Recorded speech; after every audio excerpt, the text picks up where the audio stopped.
Oh no, I'm not in Montreal. I'm not. What up, Kendrick? How you doing? Listen, promoters, man. So what happened was that I've been hired to perform in Montreal. What? 3 months ago. So 3 months ago, I received a proposal. I gave my price. I gave my conditions. I said I fly in business. I said I want this amount. I said I want two plane tickets, two 4-star, 5-star hotel rooms, blah blah blah, food, whatever, the usual things. And of course, you get authorization to use my name on a flyer and me to post it on my socials and promote it alongside you only when I receive 50% of my cachet. So that was 3 months ago that I gave them all this information, and they replied to me with, send us a bank account so we can send you the 50%. So, all right, I gave them the thing. The next day, I received my 50%. So that was 3 months ago. So in my head, I was like, wow, that's the type of people I want to talk with. Serious. Perfect. So now things are going. A month passed. I already have half of my money. So me, I'm good. And I'm like, with the amount that they paid, yeah, they're serious. So I'm waiting for my plane tickets. Time goes by. And at a point, I tell them maybe 2 months ago or something like that, or a month and a half ago, I don't remember. I just told them, hey, about the plane tickets, when are you, make sure you take them early so that it doesn't cost you an arm. And I was at that point, yeah, I'm not stressed, no problem. And I was on what was I doing? I was talking to my friend J Money, who was going to Miami with his family, and he was telling me, hey, since you're going to Montreal, why don't we continue to Miami? And me, I was like, yo, wait a minute. Since if I'm going to Montreal, maybe I should just go to Montreal, do the show. So arrive in Montreal on the 27th, do the show on the 28th or the 29th, I'm not sure. And then the 30th, can get my own ticket to Miami, spend 5 days in Miami, then after Miami, go back to Montreal, and then use their return ticket, so I don't have to go to North America twice. I can do everything, two birds, one stone. And so I sent them a message. I think I sent a message to DJ 5 Étoiles 2 months ago, something like that, or a month and a half ago. I don't remember. Like beginning of April. Or no, end of March, mid-March. Send them a message. I say, bro, these are my dates. I would love to arrive in Montreal on the 27th or the 28th, and then take me a return ticket, my 2 return tickets on the 5th or the 6th or the 7th of May, as you wish. So that after that, once I have my Montreal tickets, what I do is I just get some Miami from the 30th, Montreal, Miami from the 30th to the 6th or whatever. And on the day that I'm departing to Montreal, from Montreal, usually at a night, if it's a night flight, yeah, in the afternoon, I come from Miami, arrive at the airport, stay at the airport, continue straight back to Lisbon, and I'm good. And so I gave them that information. Then I didn't hear from them from another 2 weeks. Then another guy from that organization called me, telling me that he needs my dates, and I was like, I've been giving my dates to you guys for a long time now, and so I gave him my date. Then I didn't hear from him for another 2 weeks. So now we are beginning of April. We are around like the 5th of April, and I'm like, guys, it's the show is at the end of the month. The tickets, as I'm checking, the tickets are going up in price, and business class are going up. And then I get a call a week after. So like, I don't know, listen. The problem when you deal with one person is that at least you deal with one person. When you deal with a group of people, there can be miscommunication between them. So I mean, it's on them. But I don't hold grudges in this. It's just that there's been some miscommunication, and by the time these guys wanted to buy the tickets, now the tickets were super expensive. Actually, paying for the 2 tickets was actually paying the same price as my cachet. Prices just got crazy.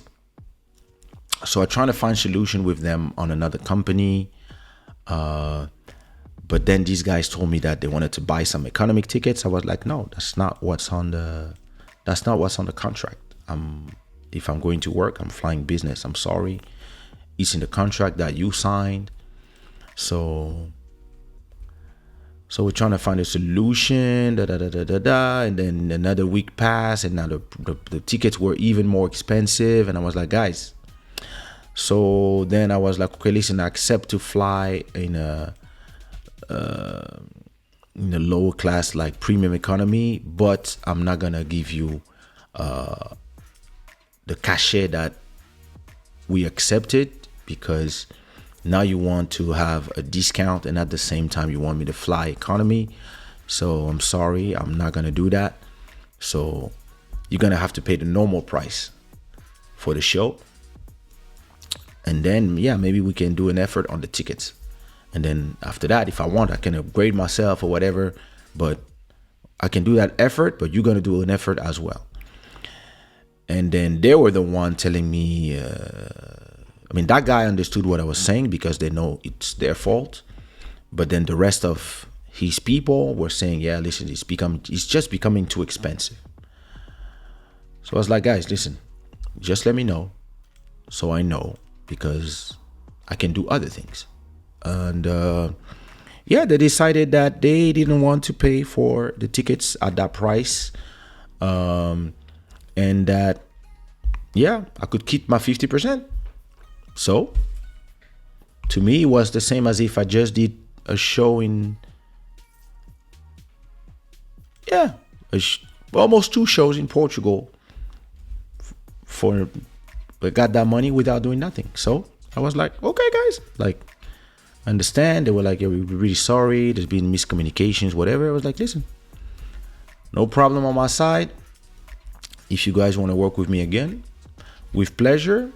Kept my money and kept it moving. So that's why I didn't go to that show. And it's unfortunate because these guys, they booked me 3 months in advance.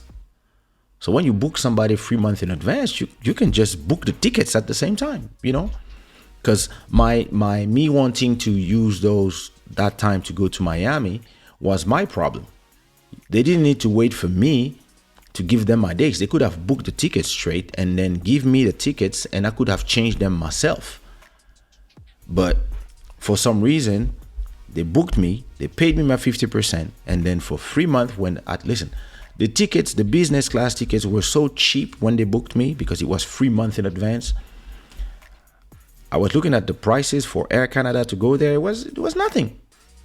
And I was like, and then, it just kept going up. And then after that, they were like, oh, it's too expensive. you have to fly economy. I was like, no, that's not what's on your contract. So, yeah, kept my 25%, kept my 50%, made my money, and yeah, it's chill. So, a lesson for promoters out there when you book artists. And listen, it's not the first time I see this.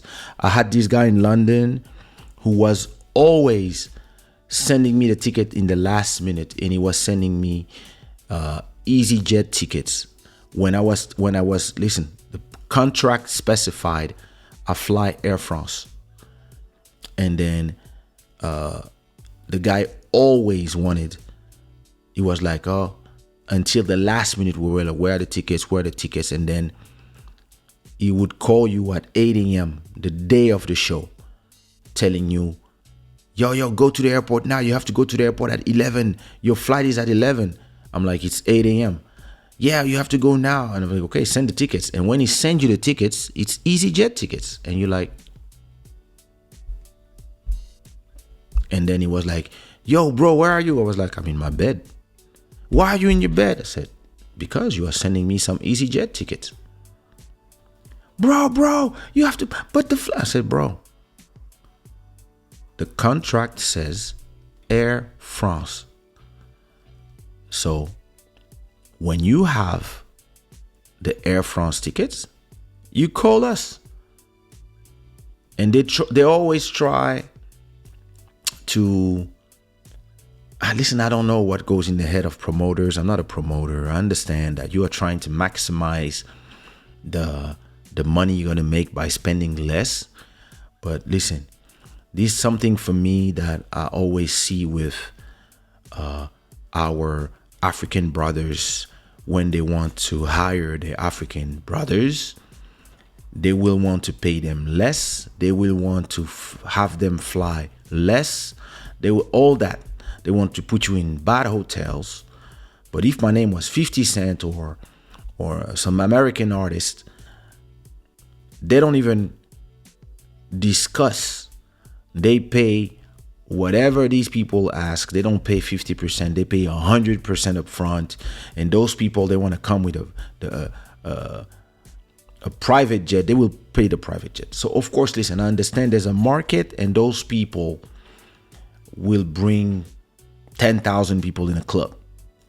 If you go perform in a club that is 500 people, it's not the same thing. I understand that. But listen, I give my conditions, and I give my condition not as a young artist trying to make it. Listen, I perform for 4 years for free every Friday. When I was trying to make my name, I made my name already. I have countless of hits. You don't tell me, you don't have actuality, because when I go perform, I have a mega mix of 40 minutes that is just bangers after bangers after bangers from 1998 till 2000 and whatever. So you don't tell me that, to trying to negotiate. It's like, listen, you want the diamond, it's not the price of the zirconium. You want the diamond, you pay the price of the diamond. You don't want the diamond, you can go to all the little stores that sell you zirconium, like Swarovski and stuff. You want the real diamonds, you go to Cartier. You want to go to Cartier, you want to go to Louis Vuitton, you want to go to these places. You have to know that you better be ready to pay the price for these things. So when you call me, you have to understand that you are calling Cartier. You are not calling your little store.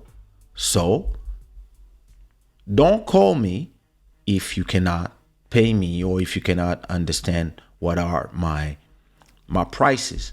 So some people, they call you, you tell them the price, and they're like, oh, it's too much. And you're like, okay. And it's all good. Some others will be disrespectful. They will be like, yeah, it's too much, and you didn't have a hit for a long time. And then you want to tell them, so why are you calling me if I didn't have a hit for a long time? or they're gonna,